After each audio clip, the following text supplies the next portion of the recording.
chance de constituer l'équipe à peu près comme on la voulait. C'est une équipe qui est très bien équilibrée. On a récupéré des joueurs capables de provoquer l'adversaire en sortant du collectif. On a des joueurs capables de rester dans le collectif. On a pris des joueurs capables d'être aussi impactants défensivement qu'offensivement. Ce qui est bien, c'est qu'on avait à peu près visualisé chacun des joueurs et on les avait choisis en fonction de ce qu'on pensait qu'il était nécessaire qu'ils nous apportent. Et globalement, on est à peu près dans ça. Donc ça veut dire qu'on ne s'est pas trop trompé là-dessus, dans le recrutement, et que globalement, l'équipe vit plutôt bien. Au regard de l'effectif, aujourd'hui, les 10 joueurs que compose l'équipe pro de la JL, c'est un peu une dream team de la Pro B, quoi. Il y a l'adresse de Philippe Brault, moi, qui m'impressionne, parce que quand la machine est lancée, c'est quasiment inarrêtable. Il y a la vitesse de Darian Bassett. J'ai rarement vu un joueur qui allait aussi vite. Devin Booker aussi a des qualités physiques hors normes, et je pense que c'est un joueur qui ne fera que progresser et je pense qu'il y a aujourd'hui toutes les capacités peut-être un jour pour rejoindre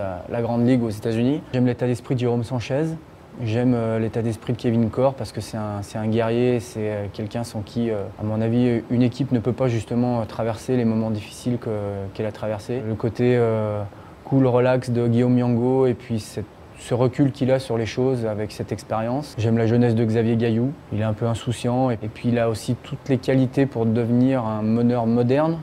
Et puis j'aime le côté un peu fun de Flowers, sa façon de chanter avec eux, tout ça, c'est quelque chose qui est aussi vital pour la vie d'un club et la vie d'un groupe. Et puis Alexis, moi j'admire ses fondamentaux qui sont au top et j'espère qu'un jour son mental sera au niveau de ses qualités techniques. Moi étant joueur, j'étais un peu comme Simon. Il nous fallait ce genre de caractère, ce genre de joueur capable de tenir un vestiaire, capable de parler fort aux Américains, d'avoir une forte personnalité et puis d'être sur le terrain un joueur encore une fois roublard, malin avec les arbitres, avec les adversaires, avec les coachs adverses, etc. Je pense qu'on est une bonne équipe et qu'on peut faire quelque chose de grand cette année. Nous, voilà, on essaye de se préparer plus pour les playoffs et après, bien sûr, quitte à monter de place, voilà, ce sera toujours bénéfique, quoi. Mais on se concentre plus sur nous que sur les autres. We're trying to all stay positive, encourage each other day by day just to get better and just hopefully it carries on to the game so we can move up to Pro A. So we're just trying to win the rest of the games here on out.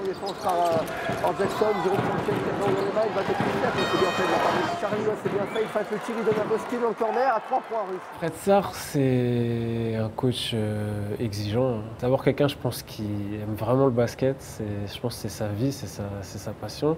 C'est vrai qu'il est très pointueux, mais en même temps, c'est quelqu'un qui sera toujours derrière ses joueurs et qui sera toujours là, je pense, pour son équipe. On le voit sur certaines réactions qu'il a auprès des arbitres pendant les matchs, quand il pense qu'il y a quelque chose qui est injuste envers un de ses joueurs, et il le manifeste.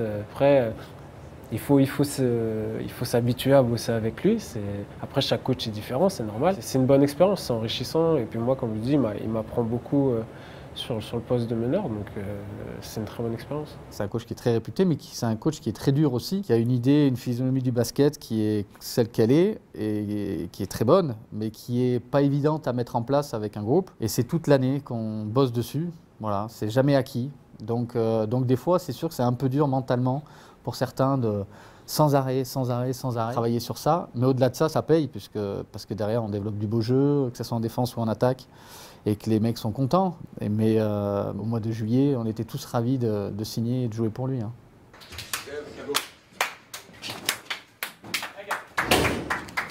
Avant de vous parler des points un petit peu techniques sur lesquels on doit essayer d'être super vigilant, j'aimerais vous mettre en garde sur l'agressivité, le jeu de cette équipe qui est en train de jouer sa place dans la poule, en Pro B.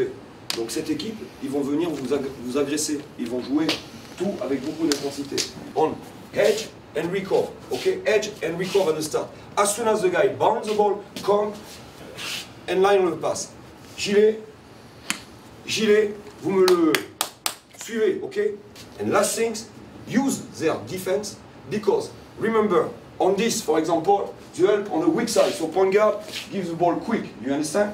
If they make the switch, use their defense for the mismatch, okay? If they make curl and we switch, use ball in, okay? Use their defense. Each time they make a mistake, we have to kill them. But we have to bring on this game a lot of intensity to show at the start where they are, okay? And we have to prove that we are a team able to go to pick the first place, okay? Let's go, guys. Let's go. Do it. Et ensemble, 1, 2, 3, ensemble. Travail de coach,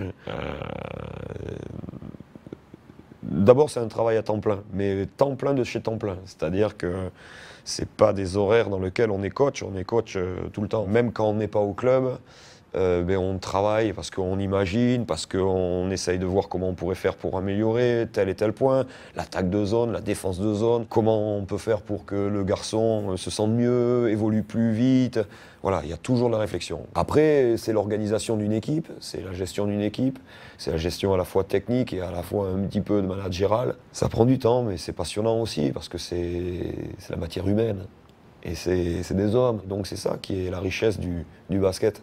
C'est d'avoir à construire avec des gens, à les amener et à les faire participer à quelque chose vers le quoi on a envie de tendre. Une fois qu'on a réussi à faire passer un message où les gens adhèrent un petit peu à ce que vous voulez mettre en place, c'est un grand pas dans la réussite.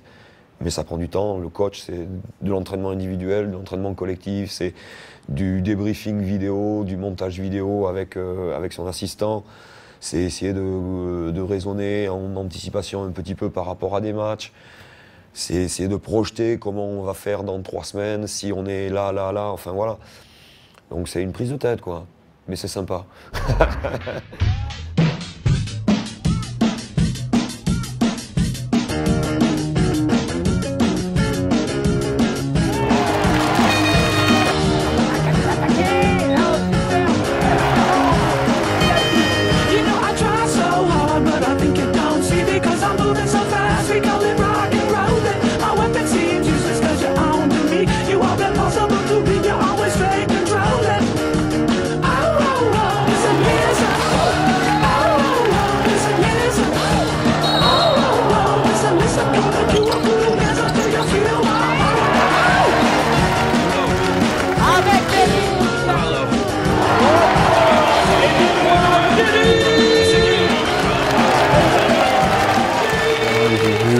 athlétique.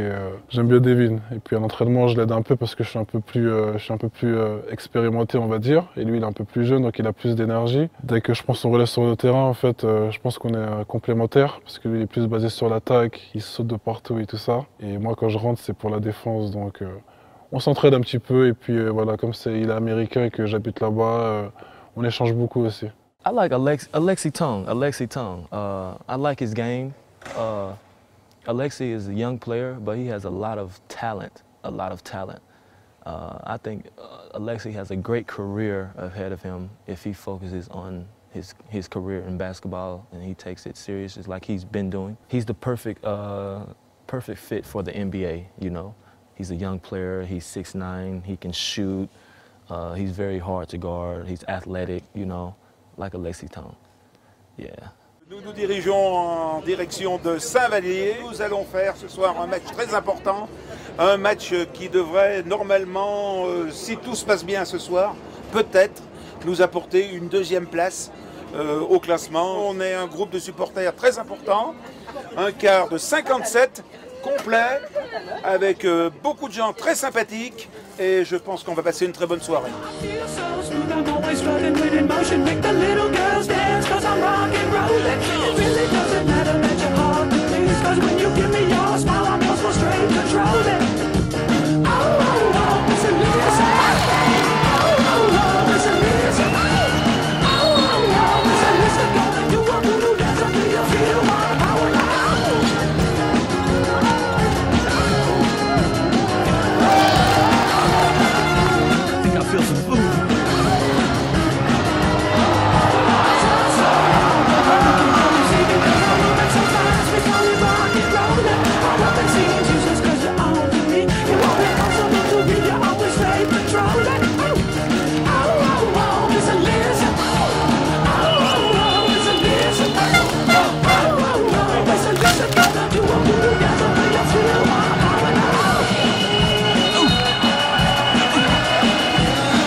intéressant. C'est un public qui est très proche de son équipe, mais qui est à la fois exigeant, qui nécessite absolument que l'équipe soit dans une dynamique positive pour être vraiment très supporter. Il y a quand même eu un certain nombre de fois où la salle a été pleine, donc ça veut bien dire que le club et le public est assez attentif à ce qu'on fait, et qu'en plus de ça, si nos résultats sont bons, ils vont nous suivre. The fans here are great, you know. They understand basketball. That's a good thing. They know what's going on, and they're cool. You know, if you're doing bad, they'll definitely let you know about it. Bon, nous aussi, de notre côté, on est toujours exigeants. On aimerait que le public nous amène 10 points, quoi. Et qu'il soit tout de suite au taquet, comme on dit, à nous supporter, à mettre la pression sur les arbitres, sur l'équipe adverse, et à nous supporter. Bah, c'est pas le cas. Donc à nous de faire en sorte aussi de pouvoir être une équipe qui fasse en sorte que le public se sente pratiquement obligé d'être avec nous et de nous supporter. Qu'on perde ou qu'on gagne, après les matchs, ils viennent nous parler, ils sont toujours là. Et voilà, ils nous aident, c'est un peu notre 6e membre de l'équipe. Donc on a besoin d'eux. C'est vrai que quand ils sont là, ça nous aide à gagner des matchs, des fun matchs serrés, donc c'est important. Oh man, great, very great atmosphere. I love the public here. Very loyal basketball fans. Just awesome. One word, I can say awesome. J'espère avoir encore plus de bruit pour les derniers matchs et puis pour les playoffs où j'espère que là ça sera le feu. Ça serait bien que si on arrive en finale, que l'adversaire entende bien qu'on vient beau.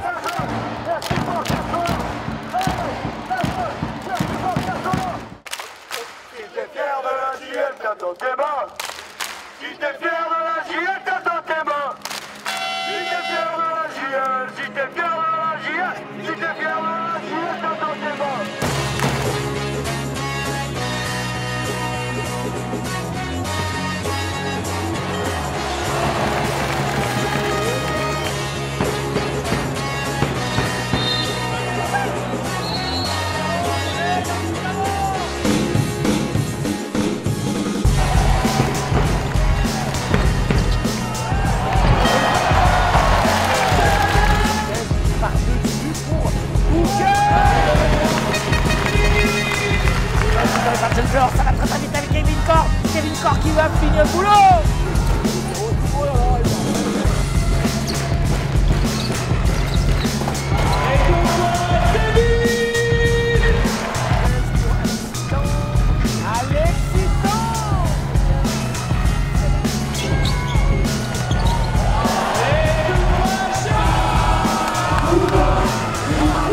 La vie d'un basketteur professionnel, c'est quelque chose que on ne se rend pas compte quand on le vit à quel point c'est un rêve.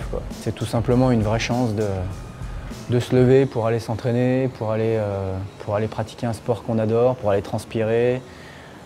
C'est une vraie chance de voyager beaucoup dans toute la France. C'est une vraie chance d'être, entre guillemets bien sûr, adulé, apprécié, encouragé. C'est de s'entraîner le matin, l'après-midi, c'est d'essayer de ne pas se coucher trop tard, de ne pas manger trop de cochonneries. C'est d'essayer de bien se reposer pour être le plus performant possible pendant les entraînements. Et puis après, c'est s'occuper pendant les temps libres. On a de la chance d'avoir aussi des temps libres. On fait ça parce que c'est notre passion aussi, c'est pas que pour l'argent. Donc de se faire plaisir sur le terrain avec un groupe de gars. Ouais, je pense que ça c'est important. Et dès qu'il y a la victoire au bout, c'est le meilleur. J'ai jamais joué au basket dans l'idée de faire ça de ma vie.